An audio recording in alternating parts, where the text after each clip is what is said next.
দেশ গড়তে জুলাই পদযাত্রায় আমরা আজকে এসেছিলাম মেহেরপুর জেলায় এবং মেহেরপুর জেলার একটি অন্যতম গুরুত্বপূর্ণ এবং ঐতিহাসিক স্থান হচ্ছে মুজিবনগর। সেই মুজিবনগর উপজেলায় আজকে অনেক বৈরী আবহাওয়া এবং বৃষ্টি থাকা সত্ত্বেও প্রচুর মানুষ এখানে এসেছিলেন এনসিপির এবং গণঅভ্যুত্থানের নেতৃবৃন্দদের দেখতেন, কিন্তু বৃষ্টির কারণে আমরা হয়তো প্রোগ্রামটি করতে পারিনি। কিন্তু একটা সুন্দর একটা অফিস এখানে নেওয়া হয়েছে।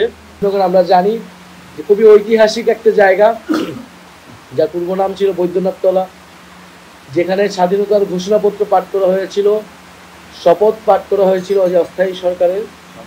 এবং এই স্বাধীনতা ঘোষণাপত্রের মূল মন্ত্র ছিল তিনটি, যে সাম্য, সামাজিক ন্যায় বিচার তথা ইনসাফ এবং মানবিক মর্যাদা।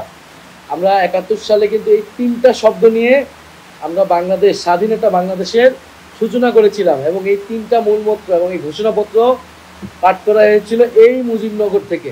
ফলে মুজিবনগর ঐতিহাসিকভাবে খুবই গুরুত্বপূর্ণ একটা জায়গা এবং এই তিনটা মূলমন্ত্র আমরা বাংলাদেশের ৫৩-৫৪ বছর হইলেও আমরা এখনো অর্জন করতে পারিনি।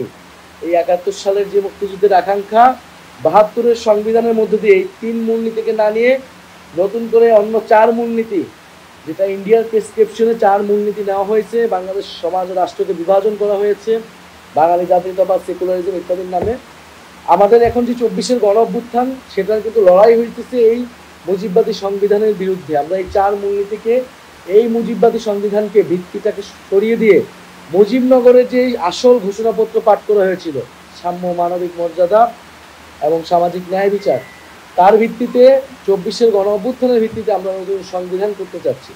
ফলে আমাদের নতুন সংবিধানের যেই দাবি, আমরা এই মুজিবনগরের এই আজকের এই অফিস থেকে সেই জায়গায় সেই দাবিকে আমরা আরও জোরালোভাবে দেশের মানুষের কাছে বলতে চাচ্ছি।